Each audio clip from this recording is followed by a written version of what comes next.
बच्चों आज हम अलग अलग फिगर्स के सरफेस एरिया के कंसेप्ट और सरफेस एरिया के फार्मूलों को सीखेंगे कि वो होता क्या है। ये पहले जैसे हमने कोई रेक्टेंगल बना लिया। रेक्टेंगल यानी कि हिंदी में बोल दें आयत, रेक्टेंगल, या फिर हिंदी में जो हिंदी मीडियम के बच्चे हैं उनके लिए आयत। तो सपोज करो इसमें ये जो हमारी साइड है, ये वाली साइड है, ये 5 सेंटीमीटर है और ये वाली साइड हमारी 4 सेंटीमीटर है। तो इसको हम ऐसे डिवाइड करते हैं यूं 1 2 3 4 5 और इस तरफ डिवाइड करते हैं 1 2 3 4। तो आप क्या देखते हैं कि अगर हम इन खानों को गिने, ये जो स्क्वायर इसके अंदर बने हैं 1 2 3 4 5 6 7 8 9 10 11 12 13 14 15 16 17 18 19 20, वो 20 खाने बने। तो जो हमारा एरिया है इसका मतलब क्या है, ये जो हमने अंदर जो स्क्वायर्स बनाए हैं ये इसका एरिया होगा 20 स्क्वायर सेंटीमीटर। ये स्क्वायर हम क्यों लिखते हैं, ये हम इसलिए लिखते हैं कि उसके अंदर 20 स्क्वायर बने 1 सेंटीमीटर के, 1 सेंटीमीटर लंबाई 1 सेंटीमीटर चौड़ाई। और जो स्क्वायर है वो जितने भी प्लेन फिगर्स हैं उनमें सबसे रेगुलर फिगर जो है वो स्क्वायर है। यहां पे रेक्टेंगल क्यों लिखा, क्योंकि रेक्टेंगल इतना रेगुलर फिगर नहीं है, ना ही ट्रायंगल ना ही सर्कल। जो स्क्वायर है वो हमारा सबसे रेगुलर फिगर है, इसलिए हर चीज को हम स्क्वायर में लेके चलते हैं। चाहे एरिया ऑफ ट्रायंगल हो, चाहे एरिया ऑफ स्क्वायर हो, चाहे एरिया ऑफ रेक्टेंगल हो, हम जब सबका एरिया का आंसर लिखते हैं 20, जैसे हम लिखा 20 स्क्वायर सेंटीमीटर, इसका मतलब कि हमारे 20 खाने बने हैं, 20 स्क्वायर बने हैं 1 सेंटीमीटर के 1/1 के। हिंदी में इसको लिख देते हैं ऐसे 20 वर्ग सेंटीमीटर। तो एक ही बात है, वर्ग और स्क्वायर एक ही बात होती है। तो जब हम और बड़ी फिगर लेते जाएंगे और बड़ी फिगर लेते जाएंगे तो उसमें हम ऐसे तो खाने तो गिन नहीं सकते। तो हमने क्या फार्मूला बनाया, लेंथ इंटू ब्रेड्थ। हम ये अगर लेंथ इंटू ब्रेड्थ कर दें तो भी हमारा आपका 20 ही आता है, 20 ही आता है। जितनी छोटी फिगर होगी यूनिट हम उतनी छोटी लेंगे। जैसे हमारे पास बहुत छोटी फिगर है, बहुत छोटी, तो हम लेते हैं स्क्वायर mm, मतलब जो उसके अंदर स्क्वायर बने हैं वो mm के हिसाब से हमने मेजर किए हैं, 1/1 mm के। थोड़ी बड़ी फिगर लेते हैं हम सेंटीमीटर ले लेते हैं। जैसे कागज के टुकड़े पे हम कुछ बनाते हैं तो हम लेते हैं 10 सेंटीमीटर 12 सेंटीमीटर, जब उनको मल्टीप्लाई करते हैं तो 120 स्क्वायर सेंटीमीटर। तो थोड़ी उससे बड़ी फिगर होती है तो उसको हम सेंटीमीटर मेजर करते हैं। ऐसे ही अगर हम और बड़ी चीज नापें, जैसे हम कहते हैं जो हमारा घर है वो 100 मीटर है उसका एरिया, ये हम गलत बोलते हैं, हमें बोलना चाहिए 100 स्क्वायर मीटर। दैट मीन्स उसकी जमीन पर अगर हम स्क्वायर ड्रॉ करें, खाने ड्रॉ करें, तो वैसे 100 खाने बनेंगे 1/1 के, 1 मीटर बाई 1 मीटर के 100 खाने बनेंगे हमारे। तो हम जो प्लॉट है, जो जमीन है, तो थोड़े छोटे होते हैं तो उसको लेते हैं स्क्वायर मीटर में या स्क्वायर गज में। और अगर जगह बहुत बड़ी है, जैसे हम कहते हैं area of Delhi, area of Faridabad, तो हम लेते हैं किलोमीटर में। जैसे हम कई बार कहते हैं कि पॉपुलेशन डेंसिटी इस एरिया में 200 आदमी पर स्क्वायर किलोमीटर है। इसका मतलब 1 किलोमीटर लंबाई 1 किलोमीटर चौड़ाई के एक खाने में, एक स्क्वायर में 200 लोग रहते हैं। तो हम जब शहर की जगह देखते हैं, शहर कितनी है, तो उसको लेते हैं हम स्क्वायर किलोमीटर में। देश को भी हम स्क्वायर किलोमीटर में लेते हैं। हमारे देश का एरिया इतना लाख स्क्वायर किलोमीटर है, तो इसको भी हम किलोमीटर लेते हैं, क्योंकि किलोमीटर काफी बड़ी यूनिट है। उसको हम सेंटीमीटर या मीटर में नहीं नाप सकते। बहुत बड़ी जगह को, शहरों को हम सेंटीमीटर लीटर में नहीं नाप सकते, तो हम सीधे किलोमीटर में लेके चलते हैं। तो ये हमारा फार्मूला हो गया। ऐसे ही तो हमारा जो एरिया ऑफ रेक्टेंगल है वो क्या होगा, हमारा लेंथ इंटू ब्रेड्थ। ऐसे ही एरिया ऑफ हमारा स्क्वायर है। देखो स्क्वायर में भी स्क्वायर और रेक्टेंगल एक तरीके से एक ही बात है। हम स्क्वायर को रेक्टेंगल कह सकते हैं लेकिन रेक्टेंगल को स्क्वायर नहीं कह सकते, क्योंकि जो स्क्वायर है ज्यादा रेगुलर फिगर है, तो स्क्वायर की जो प्रॉपर्टी है वो रेक्टेंगल से थोड़ी ज्यादा होती है। तो स्क्वायर की जो हमारा एरिया है साइड इंटू साइड है, साइड इंटू साइड। और हमें रेक्टेंगल के एरिया को भी अगर हम कहें कि भाई इसका एरिया बताओ, तो first side into second side कहना ज्यादा सही रहेगा। ये हम L इंटू बी एक तरह से छोटे बच्चों के लिए कह देते हैं कि वो लेंथ, और बहुत से बच्चे कहते हैं लेंथ ब्रेड्थ से बड़ी होती है, ऐसा कुछ नहीं है। तो कोई सी साइड बड़ी हो सकती है और कोई सी साइड को हम लेंथ बोल सकते हैं, किसी साइड को हम ब्रेड्थ बोल सकते हैं। तो हमारे पास क्या है, area of rectangle first side into second side या फिर लेंथ इंटू ब्रेड्थ। फिर एरिया ऑफ ट्रायंगल आ जाता है आपका, area of triangle. Area of triangle आपका होता है अगर हमें उसका बेस और हाइट मालूम है तो 1/2 base into height, 1/2 base into height. जैसे ये रेक्टेंगल है, ये ट्रायंगल है आपका ABC, तो उसमें बेस क्या है BC और ये क्या है आपकी, ये आपकी हाइट है। जैसे AD ले लिया, ये AD आपकी हाइट है 90 एंगल पर जो है, तो 1/2 base into height. Area of rectangle area of triangle को हम यानी त्रिभुज का एरिया हम दूसरे हीरोन्स फार्मूले से निकाल सकते हैं। Area of triangle by Heron's formula, वो क्या है आपका हीरोन्स फार्मूला? वो है आपका, जैसे ये कोई आपका ट्रायंगल है ABC, इसके वर्टेक्स हैं, तो A के सामने वाली साइड को हम स्मॉल a बोलते हैं, यानी BC को हम बोलेंगे A, B के सामने वाली साइड को स्मॉल b और C के सामने वाली को स्मॉल c। तो इसमें कंसेप्ट होता है सेमी पेरीमीटर का, तो हम क्या निकालेंगे S इक्वल टू तीनों साइड को ऐड किया बाय 2, ये तो हमारा आ जाएगा सेमी पेरीमीटर। और एरिया आ जाएगा इसका, एरिया ऑफ ट्रायंगल वो आपका आ जाएगा S into S minus A into S minus B into S minus C, ये हमारा आ गया एरिया ऑफ ट्रायंगल। तो एरिया ऑफ ट्रायंगल के हमारे दो फार्मूले हैं कि आपका एरिया ऑफ आपका हीरोन्स फार्मूला और एक सिंपल फार्मूला। ऐसे स्क्वायर को भी हम एक दूसरे फार्मूले से निकाल सकते हैं, 1/2 first diagonal into second diagonal, इससे भी निकाल सकते हैं हम एरिया ऑफ स्क्वायर को हम 1/2 first diagonal into second diagonal, इससे भी हम एरिया ऑफ स्क्वायर निकाल सकते हैं। ये फार्मूला हमारा है, तो इनको आप नोट कर लो। अब अगला नेक्स्ट फार्मूला आपका area of rhombus, that means समचतुर्भुज। समचतुर्भुज मीन्स आपकी सारी साइड आपकी इक्वल हैं, ABCD, तो ये आपका समचतुर्भुज है। इसमें आपका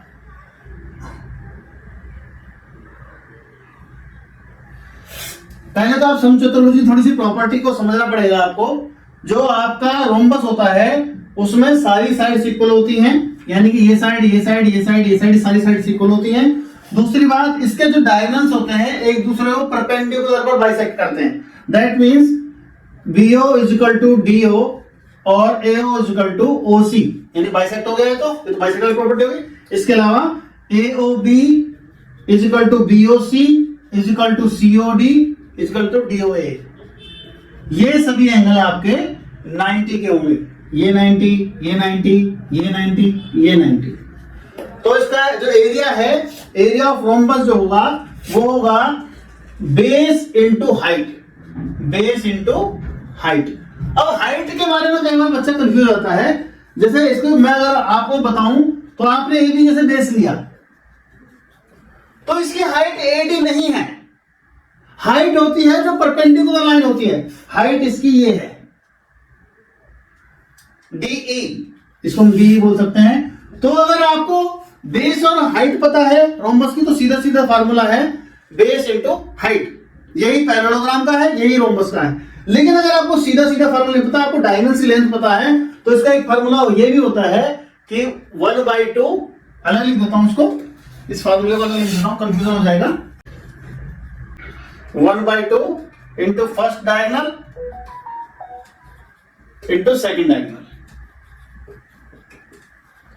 ये आपका एरिया ऑफ रोम्बस के दो फार्मूले, बेस इंटू हाइट या फिर 1/2 first diagonal to second diagonal. और ये जो हाइट है, कई बार बच्चे कंफ्यूज हो जाते हैं कि हाइट है ये भी है, और अगर परपेंडिकुलर बाहर की तरफ से ड्रॉ कर दो यूं तो भी ये हाइट है, ये दोनों बराबर आएंगे, ये दोनों बराबर आएंगे, तो उससे कोई दिक्कत नहीं है। तो आपको बेस पता है हाइट पता है तो सीधा सीधा बेस इंटू हाइट, और अगर आपको दोनों डायगोनल पता है तो 1/2 base first diagonal to second diagonal. जो आपका ट्रायंगल होता है उसका होता है हाफ बेस इंटू हाइट। जो रोम्बस होता है वे उस ट्रायंगल का ट्वाइस है। रोम्बस भी आपका पैरेललोग्राम भी, उसके अंदर वैसे वैसे दो ट्रायंगल बन जाते हैं, तो इसलिए उसमें हाफ नहीं आता, इसलिए हम हाफ को हटा देते हैं क्योंकि दो ट्रायंगल ऐड हो गए, 1/2 प्लस 1/2 1 हो जाता है, तो आपका बेस इंटू हाइट। ऐसी एरिया पैरेललोग्राम है आपका, एरिया पैरेललोग्राम। तो पैरेललोग्राम और रोम्बस में थोड़ा सा डिफरेंस ये है कि जो पैरेललोग्राम है उसमें आमने सामने की साइड बराबर होती है, आमने सामने की अपोजिट साइड इक्वल होती है और अपोजिट एंगल्स इक्वल होते हैं, ये इसके इक्वल, ये इसके इक्वल। तो इसका फार्मूला होता है एरिया ऑफ पैरेललोग्राम, वो होता है आपका base into height, base into height. ये भी आपका ट्रायंगल का ट्वाइस हो गया, तो हाइट इसकी भी कितनी हो गई, ये आपकी डीई यानी कि आपकी ए बी इंटू डीई, ये आपका एरिया ऑफ पैरेललोग्राम है। अब हम बात करते हैं एरिया ऑफ ट्रेपीजियम। ट्रेपीजियम मतलब समलंब, समलंब ये क्या होता है आपका, हिंदी में समलंब है, इंग्लिश में ट्रेपीजियम है।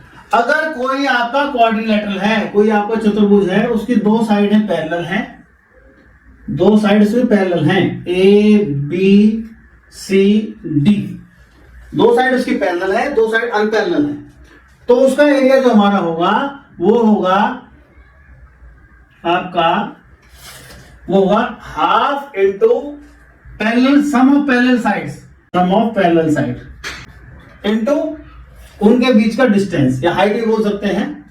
तो ये क्या हुआ, ये हुआ आपका half into A B plus C D into DE, ये आपका एरिया ऑफ ट्रेपीजियम है। और बच्चों एक बात और, बहुत से बच्चों को लगता है इनका क्या यूज है, तो जो आपका मेजरमेंट करने वाला अधिकारी होता है, पटवारी या फिर कोई और भी पोस्ट होती है, तहसीलदार वगैरह, ये सब इन्हीं फार्मूलों का यूज करके जमीन की नपाई करते हैं। ये प्लॉट इतने गज का है, ये प्लॉट इतने गज का है। सपोज करो कोई प्लॉट आपका ट्रायंगुलर है, त्रिभुजाकार का, उसका एरिया हम कैसे निकालेंगे, हाफ बेस इनटू हाइट या फिर हीरोन्स फार्मूला।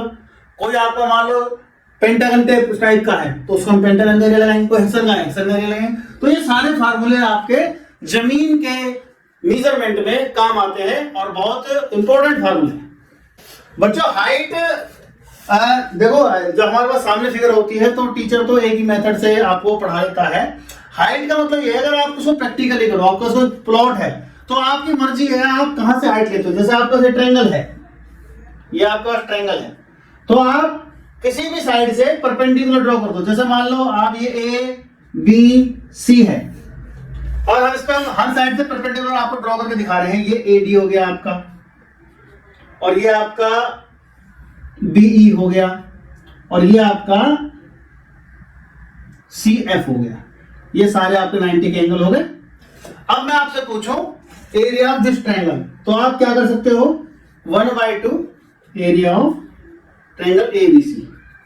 तो 1/2 अगर आपने बेस ले लिया बीसी तो आप हाइट लेंगे एडी। अगर आपने साइड ये ली एसी तो आप हाइट लेंगे बीई। और अगर आपने साइड ली एबी तो आप हाइट लेंगे सीएफ। और आप कमाल की बात पाएंगे कि सभी से आंसर आपके बराबर आएंगे। तो आपने कौन सी साइड ली है बेस के रूप में, उसके अकॉर्डिंगली आपको हाइट लेनी। तो इस पॉइंट को आप ध्यान रखें। ट्रेपीजियम में बच्चों हाइट का मतलब यह है डिस्टेंस बिटवीन पैरेलल लाइंस। इसको मैं अगर हाइट की जगह यहां पे लिख दूं डिस्टेंस बिटवीन पैरेलल लाइंस तो वो और भी ज्यादा अच्छा हो जाएगा। Distance between parallel lines, parallel lines. तो ये आपका क्या आ जाएगा, आपका एरिया ऑफ ट्रेपीजियम। ठीक है बच्चों। अब नेक्स्ट फार्मूला आपका एरिया ऑफ सर्कल। तो सर्कल आपका ये होता है और ये आपका सेंटर है और ये आपका रेडियस है, रेडियस। तो जैसे ओ है, ये मान लो ए है, तो ओ ए आपका हिंदी में बोल देते हैं त्रिज्या और इंग्लिश में बोल देते हैं इसको रेडियस।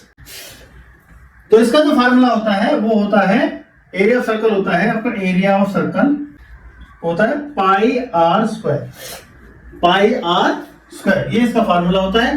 हालांकि इसका देखो डेरिवेशन सिलेबस में नहीं है, डेरिवेशन भी होता है, उसके अकॉर्डिंग ही इसको नाप के बनाया गया है। इसके हम टुकड़े करते जाते हैं, टुकड़े करते जाते हैं, टुकड़ों से एक रेक्टेंगल बनाते हैं। तो हमारी एक साइड पाई आर आती है और एक आर आती है। तो लेंथ इनटू ब्रेड्थ के फॉर्मूले से पाई आर स्क्वायर आ जाता है। तो एरिया ऑफ सर्कल आपका आ गया पाई आर स्क्वायर। तो ये जो आपके प्लेन फिगर्स के जो अभी तक हमने फॉर्मूले डिस्कस किए, ये आपको आगे अगर ये आपको याद है तो आगे भी आप जो दूसरे फॉर्मूले पढ़ेंगे स्पेशली वॉल्यूम के, तो आपको बहुत हेल्प मिलेगी और ये फॉर्मूले आपको याद होने चाहिए। और ये जो पाई है बच्चों, इसकी वैल्यू 22/7 और यहाँ 3.14, ये एक ही बात है। आप अगर दी हुई है एग्जाम में सवाल में 3.14 22/7, अगर एक बार को भूल भी जाए देखना और अपने हाथ से यूज कर, तो एक ही बात होती है। लेकिन कई बार क्या होता है, जो एग्जामिनर है वो इस तरीके से देता है इन दोनों को कि आपका जो सब आप मल्टीप्लाई वगैरह करो तो पूरा कट जाए, पूरा आंसर आ जाए। लेकिन अगर नहीं कटेगा तो भी आपका आंसर क्लोज ही आएगा। तो अगर वो देगा आंसर तो इसलिए सुविधा के लिए दे रहा है, ताकि आपका पूरा का पूरा सवाल कट जाए, वो पूरा मल्टीप्लाई हो जाए और आंसर आपका पूरा कंप्लीट आ जाए। बस इसका ये नहीं। बच्चों अब हम देखते हैं क्यूब की शेप है, ये रूब्रिक्स क्यूब आता है और सरफेस एरिया और एरिया एक ही बात होती है। अगर हम मैं सरफेस एरिया को एरिया बोल दूं तो आप सरफेस एरिया ही समझना। तो जैसे ये क्यूब है, पहली बात तो क्यूब और क्यूबॉइड में आपको अंतर पता हो, हालांकि फॉर्मूलों में ज्यादा डिफरेंस नहीं है, आप थोड़ा ध्यान देंगे समझ जाएंगे। जो क्यूब होता है उसमें ये लेंथ, ये ब्रेड्थ और ये आपकी हाइट ये बराबर होती है। ये जो आप कोना देखो, ये लेंथ, ये ब्रेड्थ और ये हाइट, ये सारी बराबर होती है। जबकि अगर हम क्यूबॉइड की बात करें, क्यूबॉइड में आपकी सारी साइड अलग अलग होती हैं। ये आपकी लेंथ जो मेरी उंगली चल रही है, ये आपकी ब्रेड्थ, ये आपकी हाइट। बस यही दोनों शेप में अंतर है। फॉर्मूलों को आप ध्यान से देखोगे तो एक जैसे ही फॉर्मूले हैं, कोई ज्यादा अंतर है नहीं इनमें, और रटने की आपको जरूरत नहीं पड़ेगी। तो पहले हम क्यूब की बात करते हैं। तो आपका surface, total surface area of cube, और बोर्ड पे हम इसको ड्रॉ करने के लिए जो सहारा लेते हैं वो इस तरह की शेप का लेते हैं।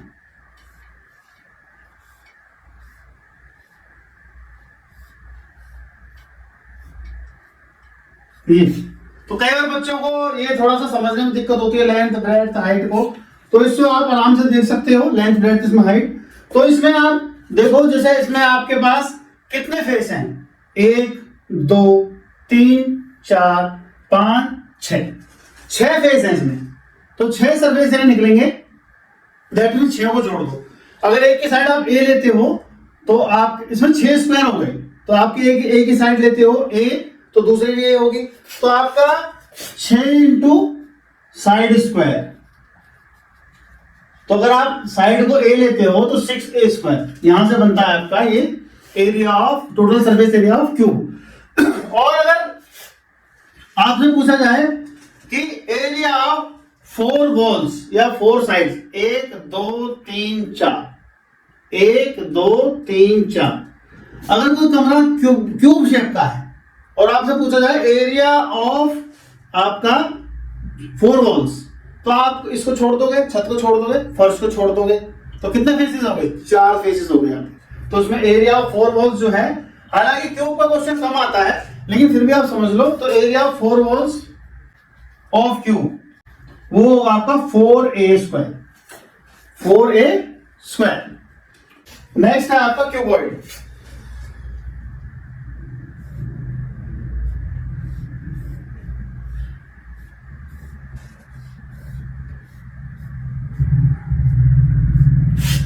क्यूबॉइड आप इससे समझो, ये आपका क्यूबॉइड है।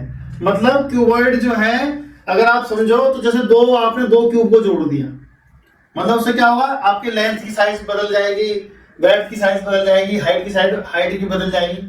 मोटे तौर पर समझा रहा हूं आपको मैं, बस क्यूब और क्यूबॉइड में ये अंतर होता है कि क्यूबॉइड में आपके साइड्स की जो मेजरमेंट है वो अलग अलग होती है। जैसे ये लेंथ है, ये आपकी ब्रेड्थ है और ये आपकी हाइट है।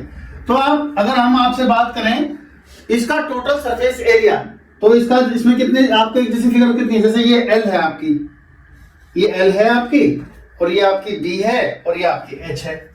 तो अब आप ध्यान से देखो, इसका एरिया कितना हो जाएगा, BH। जब इसका BH है तो इसका भी BH हो जाएगा। ऐसे ही आपकी L है, ये आपकी एक साइड H है, तो ये LH है तो ये भी LH हो गया। ऐसे ही ये L है, ये आपका B है, ये LB है, तो नीचे वाला भी LB हो गया। तो और वैसे देखें तो जैसे कमरा है, तो छत जो आपका, अगर हम लेंथ को लें L, ब्रेड्थ को लें B और हाइट को लें H, तो फर्श का एरिया कितना है, LB, लेंथ इंटू ब्रेड्थ, छत का भी इतना ही होगा। तो आपका टोटल सरफेस एरिया क्यूबॉइड हो जाता है, total surface area of cuboid वो होता है आपका 2 into LB plus 2 into BH plus 2 into LH। और इसको ऐसे भी लिख देते हैं 2 into LB plus BH plus HL, ये भी लिख देते हैं इसको ये और ये एक ही बात है, आप कोई से फार्मूले में कोई सा भी यूज कर सकते हो, आंसर आपका एक जैसा आएगा। फिर इसमें एरिया ऑफ 4 वॉल्स आ जाता है, area of 4 walls of cuboid, वो आपका कितना आएगा, वो आपका आ जाएगा 2 into L plus B into H, 2 into L plus B into H. क्यों, इसमें हमने छत का और फर्श का जो एरिया है रूफ और फ्लोर का वो छोड़ दिया है, क्योंकि उसमें सिर्फ 4 वॉल का पूछा है, तो उसका फॉर्मूला मिल जाएगा 2 into L plus B into H. या फिर इसको आप और इलेबोरेट करके लिखना चाहो तो 2 into L H plus 2 into B H. इसमें आप देख रहे हैं इसमें एल भी हमने नहीं लिखा, क्योंकि एल भी हमने इसमें इंक्लूड किया ही नहीं है। तो ये आपके दोनों फॉर्मूले हो गए आपके क्यूबॉइड के।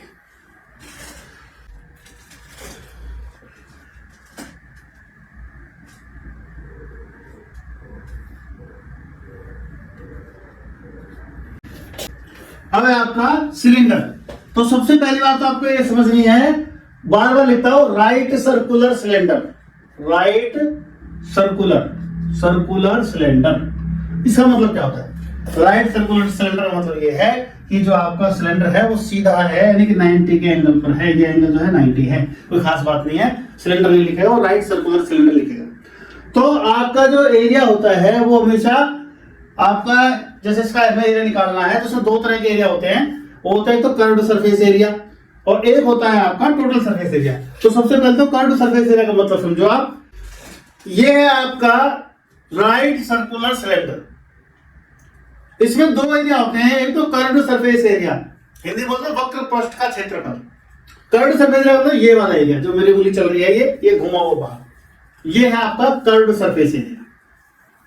तो ये कैसे निकलता है, अगर आप इसको बीच में से काट के और सीधा कर दो तो ये एक रेक्टेंगल बनेगा, ये एक रेक्टेंगल बनेगा। जो इसकी ये सर्कमफ्रेंस है वो इसकी लेंथ बन जाएगी 2 पाई आर, और जो इसकी हाइट है वो इसकी ब्रेड्थ बन जाएगी, तो 2 pi are into H, 2 pi r h. तो इस कागज पेपर के थ्रू मैं आपको सिलेंडर का समझा रहा हूं। तो ये जो सिलेंडर है इसकी जो रेडियस है वो आर है, जो हमने आर लिखी है वो ये आर है, और हाइट इसकी एच है। अगर इसको मैं काट दूं तो ये जो सर्कमफ्रेंस है तो 2 पाई आर है, तो यही तो फैलेगी, 2 पाई आर तो 2 पाई आर रहेगी, और जो हाइट है इसकी ब्रेड्थ बन जाएगी। कैसे, तो ये आपका हमने खोल दिया कागज, ये बन गया आपका रेक्टेंगल। जो सर्कमफ्रेंस थी वो ये थी, घूमी तो 2 पाई आर, और ये into H, length into breadth वाला फॉर्मूला लगा दिया हमने। तो कर्व्ड सरफेस एरिया सिलेंडर हो गया आपका 2 पाई आर इंटू एच, यानी कि 2 पाई आर एच। तो ये 2 पाई आर जो है ये तो सर्कमफ्रेंस है, यानी कि ये वाला पोर्शन है आपका, ये घुमा हुआ पोर्शन सर्कुलर, ये तो 2 पाई आर हो गया, और हाइट इसकी एच हो गई। तो एरिया कर्व्ड सरफेस होगा आपका 2 pi r h, surface curved surface right circular cylinder आ गया। अब दूसरा फार्मूला है टोटल सरफेस एरिया।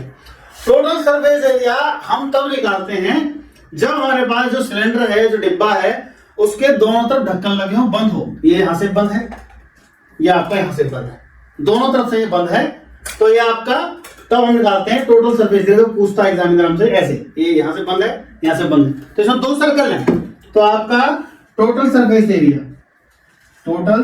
एरिया या फिर संपूर्ण पृष्ठ का क्षेत्रफल ऑफ सिलेंडर, वो आपका कितना हो जाएगा, 2 पाई आर एच में मैं 2 पाई आर स्क्वायर जोड़ दूं।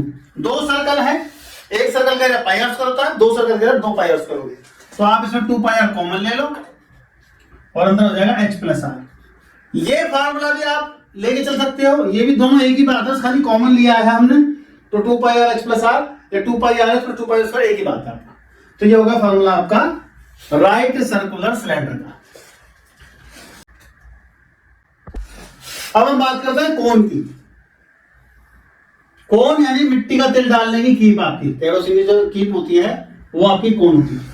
कोन की खासियत ये होती है, कोन जो है अगर आप 3 कोन लेकर उसी आकार का एक सिलेंडर लोगे और पानी भर के डालोगे तो 3 बार डालना पड़ेगा आपको। तो जो कोन का वॉल्यूम है वो सिलेंडर के वॉल्यूम से 1/3 होता है, यानी कि 1/3, यानी कि 3 कोन आप सेम साइज से सिलेंडर डालोगे तो 3 कोन आएंगे, 3 डिब्बे डालने पड़ेंगे आपको। तो कोन में क्या क्या होता है, रेडियस होता है, आपकी हाइट होती है, और आपकी ये होती है स्लांट हाइट बोल देते हैं इसको, स्लांट हाइट, इसको हम बोलते हैं स्लांट हाइट बोल देते हैं, स्लांट हाइट। हिंदी में बोलते थे तिर्यक ऊंचाई।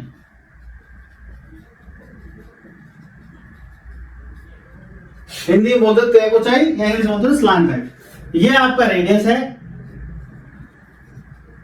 और ये आपकी हाइट है। तो अगर से हम बात करें इसकी, सबसे पहले हम बात करेंगे ये जो आपकी स्लांट हाइट निकालने का फार्मूला वो होता है पाइथागोरस थ्योरम से। ट्रायंगल, इस वाले ट्रायंगल में वो होता है आपको, जैसे हम डालते हैं A B C, in triangle A B C क्या, बेस का स्क्वायर प्लस हाइट का square is equal to hypotenuse का स्क्वायर, बेस का स्क्वायर प्लस परपेंडिकुलर का स्क्वायर। तो यहाँ पर कितना हो गया, बेस का स्क्वायर कितना आर स्क्वायर और ये कितना है H square is equal to L square. तो L square is equal to R square plus H square हो गया। यानी कि एल आपको निकालना है तो आप R square plus H square करके उसका स्क्वायर रूट कर दो, यानी वर्गमूल निकाल दो, तो आपका एल आ जाएगा। इसमें आपका एक फार्मूला ये हो गया। दूसरा फार्मूला है आपका curved surface area of cone, curved surface area of cone, वो होता है आपका पाई आर एल। पाई आर एल इसका कर्व्ड सरफेस एरिया होता है, ये आपको याद रखना पड़ेगा। और तीसरा है total surface area of cone, total surface area of cone, वो होता है पाई आर एल में आप पाई आर स्क्वायर जोड़ दो। पाई आर स्क्वायर जोड़ा हमने, इसमें एक ही सर्कल है, नीचे एक ही वृत्त है। इसमें सिलेंडर में हमने 2 पाई आर स्क्वायर जोड़ा था क्योंकि 2 थे, नीचे भी ऊपर भी, इसमें एक ही है तो हमने एक बार जोड़ा। इसमें से आप पाई आर कॉमन ले लो तो pi are into L plus R, ये भी ठीक है, नीचे वाला भी ऊपर वाला भी ठीक है। दोनों में से कोई सा फार्मूला याद कर लो, एक ही बात है। अगला है बच्चों स्फेयर। सबसे पहले तो स्फेयर और सर्कल में आपको अंतर समझना पड़ेगा। स्फेयर होता है बॉल, जैसे फुटबॉल, क्रिकेट की बॉल, ये स्फेयर है। सर्कल होता है पहिया, स्कूटर का पहिया, ट्रक का पहिया, ये सब सर्कल है। और जो बंद शेप है, क्लोज शेप है, वो होती है आपकी बॉल, वो होता है स्फेयर। तो स्फेयर और सर्कल में आपको पहले अंतर समझना है, फिर उसके बाद उसके एरिया की हम बात करेंगे। अब बोर्ड पर हम स्फेयर ड्रॉ नहीं कर सकते, तो बोर्ड पर हम ड्रॉ करते हैं तो स्फेयर और सर्कल दोनों एक जैसे बनते हैं। बोर्ड पर अगर हम स्फेयर बनाना चाहें तो हम ड्रॉ नहीं कर सकते, तो हम सर्कल को ही, उसमें सर्कल ही बना के उसको स्फेयर की परिभाषा देते हैं, डेफिनेशन देते हैं। तो लेकिन अब इस स्फेयर की हम बात करते हैं, ये रेडियस इसका आर है। तो जो स्फेयर का एरिया होता है उसमें 4 सर्कल का एरिया होता है। तो आप ऐसे करो, कोई स्फेयर लो और स्फेयर पे आप एक धागा लपेटते जाओ, पूरे स्फेयर इतने ऐसे लपेटना है, ऊन लपेटो कि वो कोई भी उसमें जगह खाली ना रहे, और फिर उस ऊन को आप खोल दो और आप उस ऊन से उसी रेडियस के, उसी त्रिज्या के आप अगर सर्कल में डालोगे तो उस ऊन से उस तरह के 4 सर्कल भर जाएंगे, 4 सर्कल। तो इसलिए एरिया ऑफ स्फीयर होता है आपका, एरिया ऑफ स्फीयर वो होता है 4 पाई आर स्क्वायर। ये जो पाई आर स्क्वायर है आपका, ये आपका एरिया ऑफ सर्कल है। तो 4 से हम मल्टीप्लाई कर देंगे तो कितना हो गया 4 pi are square, 4 into pi are square. तो एरिया ऑफ स्फीयर ये होता है। फिर आपके आ जाओ आप हेमिस्फीयर में। हेमिस्फीयर, हेमिस्फीयर क्या होता है आपका, ये आपका हेमिस्फीयर, यानी कि आपने बॉल को बीच में से काट दिया। जब आपने बॉल को बीच में से काट दिया तो उसको बोलते हैं हेमिस्फीयर। अगर आप सर्कल को काटते हो तो उसको बोलते हैं सेमी सर्कल, और स्फीयर काटते हो उसको बोलते हैं हेमिस्फीयर। तो जब आप हेमिस्फीयर काट देते हो तो उसकी जो शेप है उसमें कुछ खासियत पैदा हो जाती है। एक तो उसमें कर्व्ड सरफेस एरिया आ जाता है और एक उसमें टोटल सरफेस एरिया बन जाता है, इसका एरिया। तो अगर मैं कहूं area of hemisphere, area of hemisphere, तो आप इसका आधा कर दोगे, 4 पाई आर स्क्वायर का आधा 2 पाई आर स्क्वायर। ये आपका एरिया आ जाएगा, खाली ये वाला, ये वाला एरिया, ये वाला एरिया। इसको मैं नीले पेन से दिखा देता हूं। तो अगर हम बात करें इसकी area of hemisphere, curved surface area, sorry curved surface area, curved surface area, curved surface area of hemisphere. तो वो तो आता है ये वाला आपका, ये वाला पोर्शन आपका कर्व्ड सरफेस एरिया है। और अगर हम बात करें total surface area, total surface area of hemisphere, तो उसमें क्या अंतर आ जाएगा? उसमें यह अंतर आ जाएगा बच्चों कि उसमें ये वाला पोर्शन ऐड हो जाएगा। और ये देखने में कैसा है, कभी आप बॉल काट के देखना, ऊपर से वो सर्कुलर होती है, सर्कल बनेगा उसमें। तो इसमें आप क्या करोगे, 2 पाई आर स्क्वायर में पाई आर स्क्वायर जोड़ दोगे तो ये हो जाएगा 3 पाई आर स्क्वायर। तो टोटल सरफेस ऑफ हेमिस्फीयर हो गया 3 पाई आर स्क्वायर। नेक्स्ट वीडियो में बच्चों हम लोग वॉल्यूम की बात करेंगे, यानी आयतन की बात करेंगे। इन सभी शेप को जो इनका हमने सरफेस एरिया निकाला है, उनका आप वॉल्यूम निकालने की बात करेंगे। बहुत बहुत धन्यवाद।